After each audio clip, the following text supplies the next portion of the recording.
ಭಾರತದ ಸ್ಕಾಟ್ಲೆಂಡ್ ಅಥವಾ ಇಂಡಿಯಾದ ಸ್ಕಾಟ್ಲೆಂಡ್ ಕಾವೇರಿಯ ತವರೂರು, ರಾಜ್ಯದ ಎರಡನೇ ಕಾಫಿ ಉತ್ಪನ್ನ ನಾಡು, ಕೊಡವರ ಶ್ರೇಷ್ಠ ಭೂಮಿ, ಮಸಾಲೆಯ ಜನನ ನಾಡು ಎಂದು ಹೇಳಲ್ಪಡುವ ನಮ್ಮ ಕರ್ನಾಟಕದ ಮೈಸೂರು ಭಾಗದ ಪಶ್ಚಿಮ ಘಟ್ಟಗಳ ಪ್ರದೇಶದಲ್ಲಿ ಹಸಿರು ವನರಾಶಿಯಿಂದ ತೊರೆಜರಿ ನದಿಗಳಿಂದ ಕೂಡಿದ ನಮ್ಮ ಈ ಕೊಡಗನ್ನು ನೋಡಲು ಬೆಂಗಳೂರಿನಿಂದ 274 ಕಿಲೋಮೀಟರ್ನ ಒಂದು ಪಯಣವನ್ನು 5 ಗಂಟೆಗಳಲ್ಲಿ ಮುಗಿಸಿ ಮೊತ್ತವಾಗಿ 4 ದಿನಗಳಲ್ಲಿ 18 ಶ್ರೇಷ್ಠ ಪ್ರಸಿದ್ಧ ಪ್ರೇಕ್ಷಣೀಯ ಸ್ಥಳಗಳಿಗೆ ಭೇಟಿ ನೀಡಿ ಶೋಧಿಸಿದ ನಮ್ಮ ಅನುಭವ ನಿಜಕ್ಕೂ ಲೈಫ್ ಟೈಮ್ ಎಕ್ಸ್ಪೀರಿಯನ್ಸ್ ಕಣ್ರಿ. ನಮ್ಮ ಈ ಕೊಡಗಿನ ಎಲ್ಲ ಸ್ಥಳಗಳಿಗೆ ನಿಮ್ಮ ಜಾಗದಲ್ಲಿಯೇ ಹಾಗೆಯೇ ಒಂದು ಕಿರು ದೃಶ್ಯ ಅನುಭವಿಸೋಕೆ ನೀವೆಲ್ಲರೂ ರೆಡಿನಾ?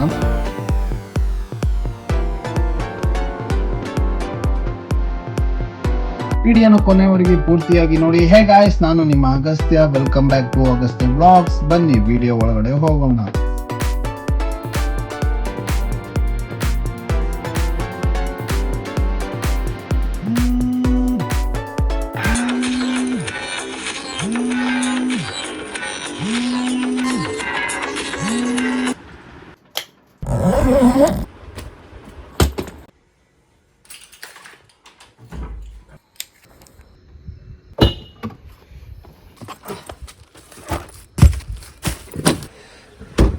ಟಾಟಾ.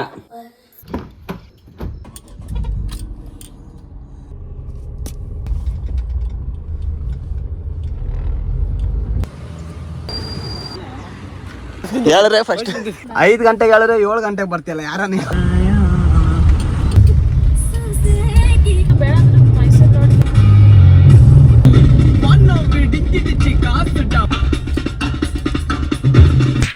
ಸಮಸ್ತ ಅಗಸ್ತ್ಯ ವ್ಲಾಗ್ಸ್ ವೀಕ್ಷಕರಿಗೆ ಸ್ವಾಗತ. ದಿನಾಂಕ 15 ಜನವರಿ 2025 ಬುಧವಾರ. ಎಲ್ಲರಿಗೂ ಮಕರ ಸಂಕ್ರಾಂತಿ ಹಬ್ಬದ ಹಾರ್ದಿಕ ಶುಭಾಶಯಗಳು. 266 ಕಿಲೋಮೀಟರ್ ಡೈರೆಕ್ಟ್ ಮನೆಯಿಂದ. ಸೊ ಆಲ್ರೆಡಿ 135 ಕಿಲೋಮೀಟರ್ ಬಂದಾಯ್ತು. 2 ಅವರ್ ಆಯ್ತು. 6:45 ಮನೆ ಬಿಟ್ವಿ. 8:45 ಎಕ್ಸಾಕ್ಟ್ ನಾನು ಹುಟ್ಟಿದ ಸ್ಥಳದಲ್ಲಿದ್ದೇನೆ. ಎಸ್, ಮೈಸೂರು ಬಂದಾಯ್ತು. 2 ಅವರ್ಸ್ ತಗೊಂಡು ಬೆಂಗಳೂರಿಂದ ಬರೋದಕ್ಕೆ. ಇನ್ನೇನು ಇಲ್ಲಿಂದ ಇನ್ನು 125 ಕಿಲೋಮೀಟರ್ ತೋರಿಸ್ತಿದೆ. ಸೊ ಅದಕ್ಕೆ ಮುಂಚೆ ಭರತ್ ಅವರ ಅಮ್ಮದು ಇವತ್ತು ಹುಟ್ಟಿದಬ್ಬ. So wish happy birthday aunty. So ನಾನು ಒಬ್ನೇ ಹೋಗ್ತಿಲ್ಲ, ನನ್ನ ಜೊತೆಗೆ ಪುಷ್ಪ ಪುಷ್ಪ ಪುಷ್ಪ ಪುಷ್ಪ ಪುಷ್ಪ ಪುಷ್ಪ ಪುಷ್ಪ. ಎಸ್, ರೂಮ್ಸ್ ಎಲ್ಲ ಆಲ್ರೆಡಿ ಬುಕ್ ಆಗಿದೆ. ಇನ್ನೇನು ಹೋಗ್ತಾನೆ ಇದೀವಿ. ಎಸ್, ಲಾಸ್ಟ್ ವರ್ಷ ಇದೇ ಟೈಮ್ಗೆ ಪೊಂಗಲ್ ಅಲ್ಲಿ ಇದ್ವಿ, ನೋಡಿರ್ತೀರಾ ವಿಡಿಯೋಸ್ ಎಲ್ಲ. ಸೊ ಈ ವರ್ಷ ಹೋಗಕ್ ಆಗಿಲ್ಲ. ಕಾರಣ ಏನಂದ್ರೆ ಇಷ್ಟ ಆಗಿಲ್ಲ. ಒಳಗಡೆ ಏನೇನೋ ನಡೀತಿದೆ, ಅದೆಲ್ಲ ಪರ್ಸನಲ್ ಸೋಷಿಯಲ್ ಮೀಡಿಯಾದಲ್ಲಿ ಹೇಳ್ಕೊಬಾರ್ದು. ಮೈಸೂರು, ಹುಣಸೂರು, ಪಿರಿಯಾಪಟ್ಟಣ, ಕುಶಾಲನಗರ ಹೋಗಿ ಮಡಿಕೇರಿ ಹೋಗ್ಬೋದು. ನಾವು ಲೈಕ್ ಹೋಗ್ತಿರೋದು ಕುಶಾಲನಗರ ರೂಟೆ. ಸೊ ನಿಮ್ಮನ್ನೆಲ್ಲಾರು ಡೈರೆಕ್ಟ್ ಆಗಿ ಸ್ಟೇ ಹೋಗಿ ನೋಡ್ತೀನಿ.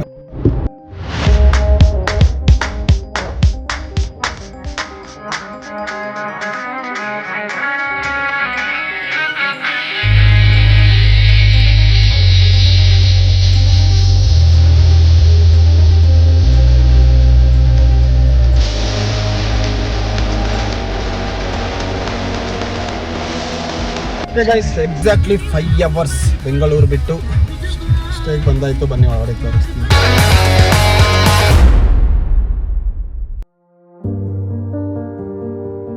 ಗೈಸ್, ನಾನು ಟ್ರಾವೆಲಿಂಗ್ ಸ್ಟಾರ್ಟ್ ಮಾಡಿ ಆಲ್ಮೋಸ್ಟ್ 3 ಇಯರ್ಸ್ ಆಯಿತು. 3 ಇಯರ್ಸಲ್ಲಿ for the first time destination 5 ಅವರಲ್ಲಿ ರೀಚ್ ಆಗಿರೋದಿದೆ. ಅಷ್ಟು ಹತ್ರ ಐತಿ ಇವರು, ನಮ್ಮೂರು ಪಕ್ಕದ್ದೇ.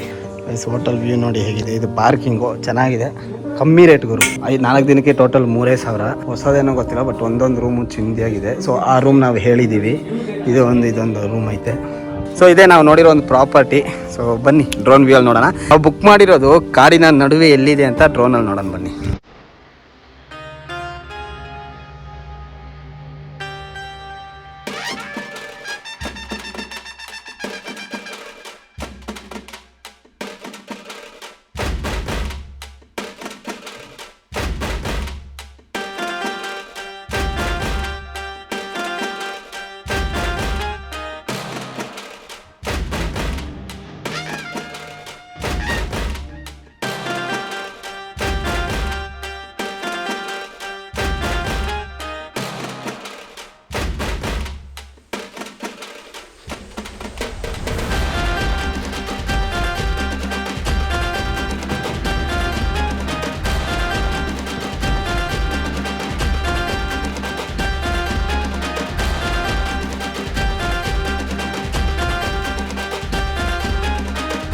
ಹೋಯ್ತು ನೋಡಿ, ಈ ಅಮ್ಮನೂ ಬಂದೈತೆ.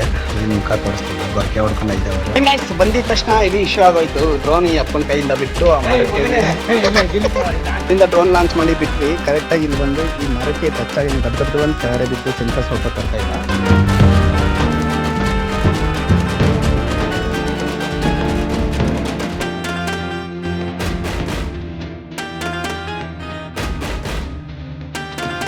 ಸಮಯ ಕರೆಕ್ಟ್ಲಿ 12:30 ಆಯ್ತು. ರೆಸಾರ್ಟ್ ಬಂದು ರೀಚ್ ಆದ್ವಿ. ಕೂರ್ಗಲ್ಲಿ ಫೇಮಸ್ ಆಗಿರೋ ಸ್ವಲ್ಪ ಪ್ಲೇಸಸ್ ಇದಾವೆ. ನಲ್ಕುಂಡಾರ್ ಮನೆ, Omkareshwara temple, Harangi dam, Chikli Hole reservoir, Dubare elephant camp, Nisargadhama, Madikeri fort, government museum, general Thimmaiah museum, Raja seat, ರಾಜಸ್ಟಾಮ್ ಗದ್ದಿಗೆ ಅಂತ ಹೇಳ್ತಾರೆ, Abbi falls, Bhagamandala and finally ನಮ್ಮ ತಾಯ್ನಾಡು ತಲಕಾವೇರಿನೂ ಇಲ್ಲೇ ಐತೆ. ನೋಡೋದಲ್ಲ, ಇದೆಲ್ಲ ಕೂರ್ಗಲ್ಲಿರೋ ಫೇಮಸ್ ಟೂರಿಸ್ಟ್ ಹೋಗುವಂತ ಜಾಗಗಳು.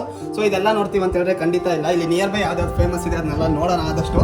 ಇನ್ ಕೇಸ್ 5 ದಿನ ಏನಾದ್ರು ಕನ್ಫರ್ಮ್ ಆಯ್ತು ಅಂದ್ರೆ ನಾನು ಲಿಸ್ಟ್ ಮಾಡಿದ್ದೆಲ್ಲಾನು ಆಲ್ಮೋಸ್ಟ್ ಟ್ರೈ ಮಾಡ್ತೀನಿ ನೋಡಕ್ಕೆ. ಮತ್ತೆ ಕಾವೇರಿಯ ತವರು ನೋಡೋದ ಕೊಡಗಿನ ಒಂದೊಂದು ಜಾಗನೇ ಒಂದೊಂದಾಗಿ ನೋಡೋಣ. So without any further delay let's explore ನಮ್ಮ ಕೊಡಗು.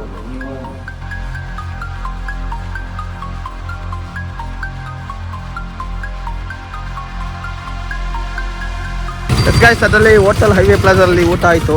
ಆಪೋಸಿಟ್ ಅಲ್ಲೇ ಜನರಲ್ ತಿಮ್ಮಯ್ಯ ಮ್ಯೂಸಿಯಂ ಅಂತಿದೆ. ಸೊ ಒಳಗೆ ಬಂದಾಯ್ತು.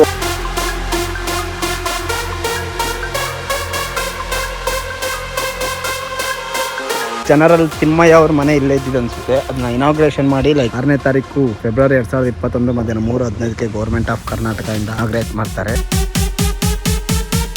ಫಾಲೋ ಮಾಡ್ತಿದೀವಿ ಅಂತ ತೋರಿಸ್ಬೇಕು. ಸನ್ನಿ ಸೈಡ್ ನೋಡಿ, ಇಲ್ಲಿ ಹೆಲಿಕಾಪ್ಟರ್ ಇದೆ. ಓಕೆ, ಇವರೇ ಅನ್ಸುತ್ತೆ ಜನರಲ್ ತಿಮ್ಮಯ್ಯ ಅಂದರೆ. ಪ್ರತಿ ಪೀಳಿಗೆಯಲ್ಲೂ ಹುಟ್ಟಾರ ಇವರಂತ ಸೇನಾನಿವಿರಲ್ಲ. ಈ ಸೇನಾ ನಾಯಕ ಒಬ್ಬ ಸಿಪಾಯಿಯ ಪರಮ ಮಿತ್ರ. ಸೇನೆ ಅವರ ಆತ್ಮ ಸೇನೆ.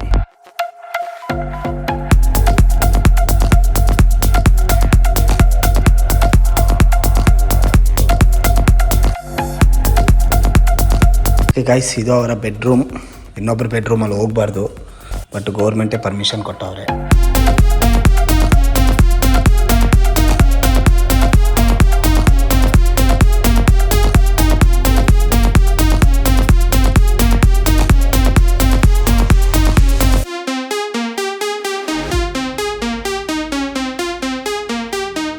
ದ ಮಲ್ಟಿಫ್ಯಾಕ್ಟೆಡ್ ಮಿಸಸ್ ನೀನಾ ತಿಮ್ಮಯ್ಯ.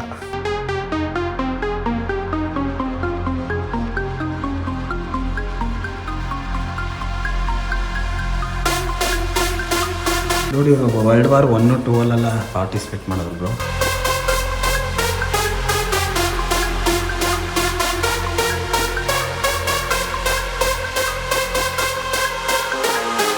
ಪಯಣ ನಿಮ್ಮಲ್ಲಿ ದೇಶಭಕ್ತಿ ತುಂಬಿದರೆ ನಮ್ಮ ಶ್ರಮ ಸಾರ್ಥಕ.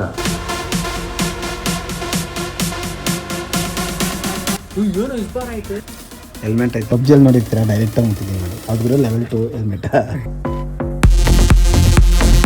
ಗೈಸ್, ಎಕ್ಸಿಟ್ ಹೋಗೋ ದಾರಿಯಲ್ಲೇ ನಿಮಗೆ ಶಾಪಿಂಗ್ ಮಾಡಬೇಕು ಅಥವಾ ಕಾಫಿ ಕುಡಿಬೇಕು ಅಥವಾ ಕಾಫಿ ಬೀಜ ತೊಗೊಬೇಕು ಅಂದರೆ ಈ ಜಾಗದಲ್ಲಿ ತೊಗೊಬೋದು. ಓಕೆ, ಅವ್ರ ಮನೆಯೇ ಸನ್ನಿ ಸೈಡ್ ಅಂತಾರೆ. ಸೊ ಇದು ವರ್ಕಾಲದಲ್ಲಿ ತೊಗೊಂಡಿದ್ನಲ್ಲ, ಆಸ್ ಪ್ರಾಮಿಸ್ ಕೂರ್ಗುದು ಅಂತ ತೊಗೊಳ್ಳೋಣ. ಗೈಸ್, ಇವಾಗ ನೀವು ನೋಡ್ತಿರೋದು 1947 ಆಗಸ್ಟ್ 15 ಸ್ವಾತಂತ್ರ್ಯ ಸಿಕ್ಕಿದ ನಂತರ ಕೊಡಗಿನ ಜಿಲ್ಲೆಗೆ ಸೇರಿದವರು ಡೆತ್ ಆಗಿರೋದು ಎಲ್ಲಾರನು ಇಲ್ಲೇ ಮಲ್ ಮಾಡವ್ರೆ. ಅದ್ರ ಲಿಸ್ಟ್ ಅಲ್ಲಿ ಐತೆ. ಸೊ ನೀವು ಬಂದ್ರೆ ಅಲ್ಲಿ ಬ್ಯಾಕ್ ಸೈಡ್ ಅಲ್ಲಿ 2 ಸೈಡ್ ಇದಾಕಿದಾರಲ್ಲ, ಮತ್ತೆ ಇವೆರಡು like list of the soldiers, ದೇಶಕ್ಕೋಸ್ಕರ ಪ್ರಾಣ ಕೊಟ್ಟವ್ರು ಎಲ್ಲಾರ್ದು ಒಂದು ಸ್ಮರಣಾರ್ಥಕವಾಗಿ ಬಂದ್ರೆ ಅದನ್ನು ವಿಸಿಟ್ ಹಾಕಿ ನೋಡಿ.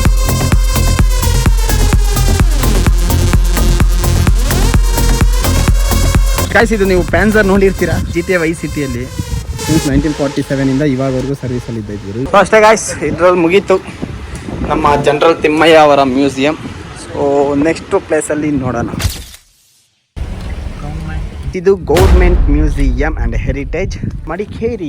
ಸೊ ಇದು ಹಿಂದ್ಗಡೆನೇ ನಿಮಗೆ ಫೋರ್ಟ್ ಎಲ್ಲ ಐತೆ, ಕೋಟೆ ಬರುತ್ತೆ ಮಡಿಕೇರಿದು, ಅದು ತೋರಿಸ್ತೀನಿ ಬನ್ನಿ. ಟಿಕೆಟ್ ಅಂದ್ರೆ ಫ್ರೀ ಅಂತಲಿಲ್ಲ, 10 ರೂಪಾಯಿ. 10 ರೂಪಾಯಿ ತಾನು ಶಿಷ್ಯ, ಮಕ್ಕಳಿಗೆ 5 ರೂಪಾಯಿ, ದೊಡ್ಡವ್ರಿಗೆ 10 ರೂಪಾಯಿ. ಸೊ ನಮ್ಮ ಸಾವುಕಾರ ಹತ್ರ 500 ರೂಪಾಯಿ ನೋಟ್ಗಳು ಮಾತ್ರ ಇರೋದ್ರಿಂದ ಮತ್ತೆ ಇನ್ನೊಂದು ದಿನ ಬರೋಣ ಬನ್ನಿ, ಕೋಟೆಯನ್ನು ಸುತ್ತ ನೋಡೋಣ.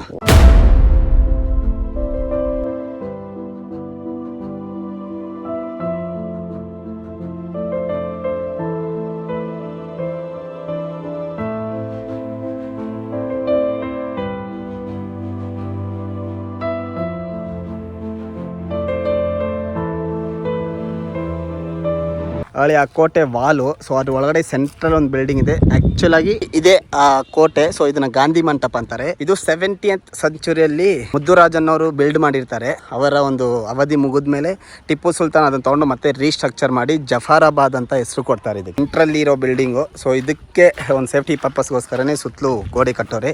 ಆ ಗೋಡೆಯಲ್ಲಿ ಮೊದಲನೇ ಹೆಜ್ಜೆ ಎತ್ತಿರ್ತಾವ್ರೆ. ಸೊ ಎಡಗಾಲ ಇಟ್ಬಿಟ್ಟ, ಸರಿ ಆಗಲ್ಲ. ಓಹ್, ಇಲ್ಲಿ ನೋಡಿದ್ರು ಬ್ರಿಡ್ಜು. ಸೊ ಇದೆಲ್ಲ ಲಾಕ್ ಮಾಡೋರೆ, ಬಿಡಲ್ಲ ಅನ್ಸುತ್ತೆ.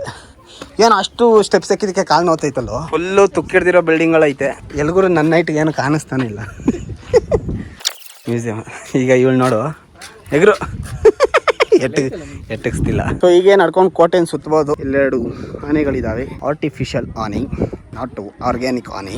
ಸೊ ಮ್ಯೂಸಿಯಂ ಆ್ಯಂಡ್ ಗಾಂಧಿ ಮಂಟಪ. ಸೊ ನೋಡಿ, ನಮ್ಮ ಹುಡುಗಿಯವರ ಕಸಿನ್ಸ್ ನಿಂತಿದ್ದಾರೆ ಇಬ್ರು. ಸೊ ಇಲ್ಲಿ ನಮ್ಮ ಹುಡುಗಿಯವ್ರ ಕಸಿನ್ ಜೊತೆ 2 ಫೋಟೋ ತಗೊಂಡು ಹೊರಡೋಣ. ಆಲ್ಟ್ರೇಷನ್ ನಡೀತಿದೆ. ಸೊ ಅದರಿಂದ ಒಳಗಡೆ ಬಿಡ್ತಿಲ್ಲ. ಇನ್ ಕೇಸ್ ಫ್ಯೂಚರಲ್ಲಿ ಒಳಗಡೆ ಬಿಡ್ತಾರೆ. ಈ ಥರ ಹಾಳು ಹಿಡಿದ ಬಂಗ್ಲಾಗಳು, ಬಿಲ್ಡಿಂಗ್ಗಳನ್ನ ನೀವು ಸಿಕ್ಕಾಪಟ್ಟೆ ನೋಡ್ಬೋದು ಮಡಿಕೇರಿ ಸುತ್ತಮುತ್ತಲು. ಸೊ ಕಾರಣ ಏನಂತ ಗೊತ್ತಿಲ್ಲ. ಆಲ್ಮೋಸ್ಟ್ ಮುಗೀತು. ಸ್ಟಾರ್ಟ್ ಮಾಡಿದ ಪಾಯಿಂಟ್ಗೆ ಬಂದ್ಬಿಟ್ವಿ. ಸೊ ಅಷ್ಟೇ, ಇಲ್ಲಿಗೆ ನಮ್ಮ ಮುಕ್ತಾಯ. Government museum and Madikeri fort ಎರಡೂ ಇಷ್ಟೇ ನೋಡಿ.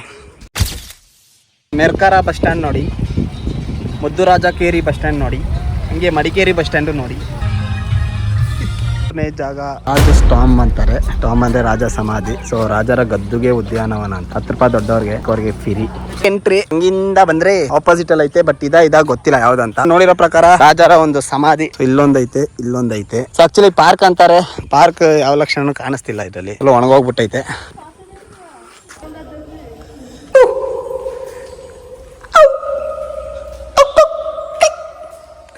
ಎಸ್ ಗೈಸ್, ರಾಜರ ಸಮಾಧಿ ಇದೆ. ಸೊ ಅದು ಗೊತ್ತಿಲ್ದಂಗೆ ಒಂದು ಹುಡುಗಿ ಒಂದು ರೌಂಡ್ ಹೊಡೆದ್ಬಿಟ್ಟು ಅವ್ರ ಅಪ್ಪ ತಾಯಿ ಒನ್ನುಮೇ ಇಲ್ಲೇ ಅಂದ್ಬಿಟ್ಟು ಹೋಗ್ತಾಳೆ. ಹಂಗಂದ್ರೆ ಏನೂ ಇಲ್ಲ ಅಂತ. ಸೊ ನೋಡಿ, ಇದೆ ಆ ಸಮಾಧಿ. ಇದು ರಾಜರದು, ರಾಣಿದು. ಫೈನ್ ನೋಡಿ, ಇಲ್ಲೊಂದಿದೆ. ಇದ್ರೊಳಗಡೆ ನಾವು ಹೋಗಿದ್ದು. ಇದು ಸೇಮ್ ಆಲ್ಮೋಸ್ಟ್ ಸಿಮಿಲರ್ ಸಮಾಧಿ. ಸೊ ಅಲ್ಲಿ ಮಕ್ಕಳು ಆಟ ಆಡೋಕ್ಕೆಲ್ಲ ವಸತಿ ಮಾಡಿಕೊಟ್ಟಿದ್ದಾರೆ. The tomb was respected by the Maharaj Veera Rajendra Wodeyar to honour that.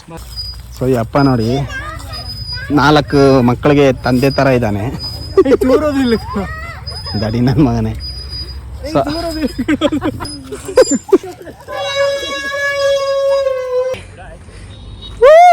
T V S ಚಿಂದಿ ಆಗೈತೆ ನೋಡಿ. ಅಲ್ಲಿಂದ ನಡ್ಕೊಂಬಂದ್ವಿ.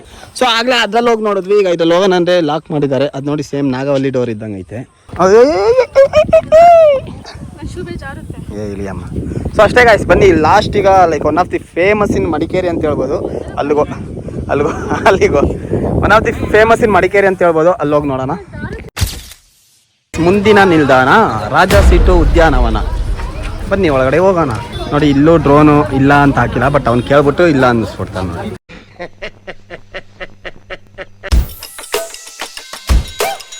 ಭಾರ್ಗವ್ ಮತ್ತೆ ಕಾರ್ ಹತ್ರ ಹೋಗಿದ್ದಾನೆ. ಡ್ರೋನ್ ಇಲ್ಲ ಸರ್, ಹೊರಗಡೆ ಬಿಡಲ್ಲ, ಕಾರಲ್ಲೇ ಇಟ್ಕೊಂಡು ನೀವು ಹೋಗಿ ಅಂತ ವಾಪಸ್ ಕಳ್ಸಿದ್ರು.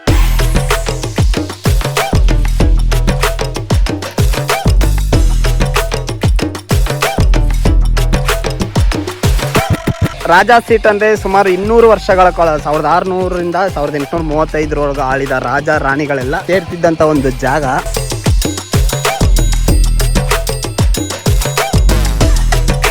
ಅದನ್ನ ಈಗ ಪಾರ್ಕ್ ಮಾಡಿ ರಾಜ ಸೀಟ್ ಅಂತ ಹೆಸರು ಕೊಟ್ಟಿದ್ದಾರೆ. ಇಲ್ಲಿ ನಮ್ಮ ಟೀರೆಕ್ಸ್ ಇದ್ದಾರೆ. ಹೇ ಬ್ರೋ, ಟೀರೆಕ್ಸ್.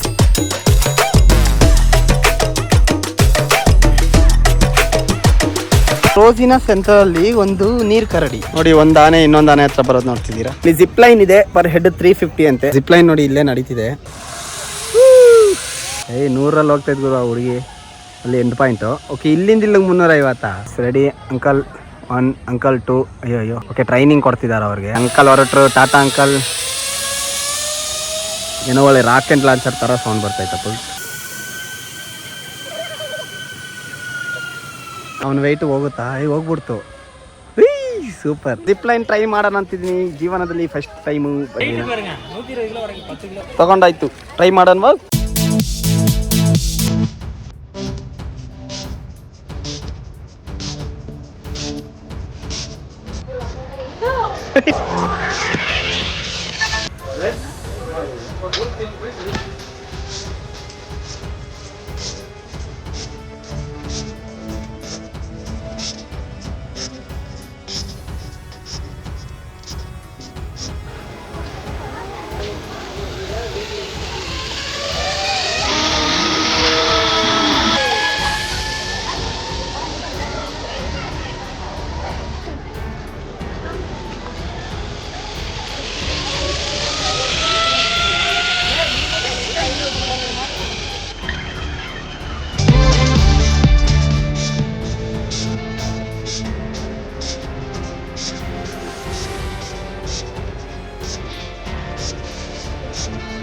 ಜಿಪ್ಲೈನ್ ಲೈಫಲ್ಲಿ ಫಸ್ಟ್ ಟೈಮ್ ಹೋಗಿದ್ದು, ಸೀರಿಯಸ್ಲಿ ಎಕ್ಸ್ಪೀರಿಯನ್ಸ್ ಅಂತೂ ಅವಳಿಗಾದ್ರೂ ಸ್ಟ್ರೈಟಾಗಿ ಹೋಯ್ತು. ಬಟ್ ನಾನು ಕರೆಕ್ಟಾಗಿ ಇವ್ನಿಗೆ ಹಾಯ್ ಹೇಳೋಣ ಅಂತ ಕೈ ತೆಗ್ತೀನಿ, ಹಿಂಗೆ ರೌಂಡ್ ಆಗೋಯ್ತು, ಕೈ ಕಾಲೆಲ್ಲ ನಡ್ಗೋಯ್ತು.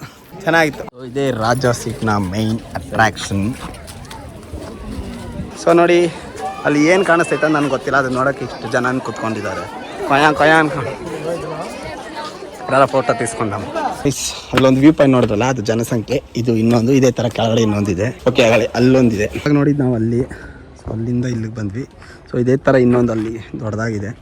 ಸೊ ಅಷ್ಟೇ ಗುರು, ರಾಜಾ ಸೇತು ಇಷ್ಟೇ. ಬಟ್ ಆಕ್ಟಿವಿಟಿ ಚೆನ್ನಾಗಿತ್ತು. ಅಲ್ಲಿ ನೋಡ್ತಿರ್ಬೋದು ಸೂರ್ಯ ಭಗವಾನ್ ಮುಳುಗ್ತಿದ್ದಾರೆ. ಗಾಯ್ಸ್ ಕಂಪ್ಲೀಟ್ ಸನ್ಸೆಟ್ ಆಗೋಯ್ತು. ಸೊ ಯಾರು ಇಲ್ಲ, ಎಲ್ಲ ಹೊರಟು ಅಲ್ಲೂ ಜನಗಳು ಬಿಡ್ತಾ ಇದ್ದಾರೆ. ಗಾಯ್ಸ್ ಮುಗೀತು ದಿನ ಒಂದು. ಸಮಯ ಎಕ್ಸಾಕ್ಟ್ಲಿ 6:29 ಅಂದ್ರೆ 6:30 ಆಯ್ತು. ಎಸ್, ಇವತ್ತು ನಾವು ಬೆಂಗಳೂರಿಂದ ಮಂಗಳೂರಿಂದ ಹಾಸನ ಅಲ್ಲ, ಮಡಿಕೇರಿಗೆ ಬಂದು ಮಡಿಕೇರಿಯಲ್ಲಿ ಸುಮಾರು 5 ಪ್ಲೇಸ್ ಕವರ್ ಮಾಡಿದೀವಿ. ಸೊ ಹೋಪ್ಫುಲಿ ಈ ವಿಡಿಯೋ ಶಾರ್ಟ್ ಆಗಿ ಕೊಟ್ಟಿರ್ತೀನಿ, ಇಷ್ಟ ಆಗಿರುತ್ತೆ ಅಂತ ಅನ್ಕೊಂಡಿದೀನಿ. ಮುಖ ಕಾಣಿಸ್ತಿಲ್ಲ, ಮತ್ತೆ ಮೇಲ್ಗಡೆ ಹೋಗಿ ಮಾತಾಡೋಣ. ದಿನ 2, ಡೇ 3, ಇನ್ನು ಡೇ 4, ಡೇ 5 ಅಂತ ಐತೆ. ಲೈಕ್ ಕಂಟೆಂಟ್ ಗಳು ಸಿಕ್ಕಾಪಟ್ಟೆ ಮಾರ್ಕ್ ಮಾಡಿಕ್ಕಿದೀನಿ. ಸೊ ಸ್ಟಾರ್ಟಿಂಗ್ ಅಲ್ಲಿ ಹೇಳಿರೋ ಪ್ರಕಾರ ಈ ಎಲ್ಲಾ ಪಾಯಿಂಟ್ ಅಲ್ಲಿ ಈ ಪಾಯಿಂಟ್ ಮುಗೀತು. ಎಸ್, ಡೇ 2 ಅಲ್ಲಿ ಲೈಕ್ ಗಣೇಶ್ ಅಭಿನಯದ ಗಾಳಿಪಟ ಮೂವಿಯಲ್ಲಿ ಒಂದು ಬ್ಯಾಕ್ ಗ್ರೌಂಡ್ ನೋಡಿರ್ತೀರಾ, ಆ ಬ್ಯಾಕ್ ಗ್ರೌಂಡ್ ಹೋಗ್ತಿದ್ವಿ. ಅರ್ಲಿ ಮಾರ್ನಿಂಗ್ ಪ್ಲಾನ್ ಮಾಡಿದ್ವಿ. ಸೊ ಅದೆಲ್ಲ ಏನು ಎತ್ತ ಅಂತ ಇನ್ನೊಂದು ವಿಡಿಯೋದಲ್ಲಿ ನೋಡೋಣ. ಮುಂದಿನ ವಿಡಿಯೋದಲ್ಲಿ ನಿಮ್ಮೆಲ್ಲರನ್ನು ಇನ್ನೂ ಸ್ವಲ್ಪ ಶಾರ್ಟ್ ಆಗಿ ಸಖತ್ತಾಗಿರೋ ಸಿನಿಮ್ಯಾಟಿಕ್ ವಿಡಿಯೋ ಜೊತೆ ನೋಡ್ತೀನಿ. Until that, bye bye from Agastya. Take care, love you all. Mas eu não sou qualquer vadia que você escolhe. Eu que faço meu dinheiro, não vou te dar mole. Mas se eu tivesse no padrão, será que tô dentro? E se eu tivesse fama, será que tô dentro? A regra é bem clara, mas não tô no jogo. E tudo isso eu fico nessa, tipo, quem é ele? Ele é só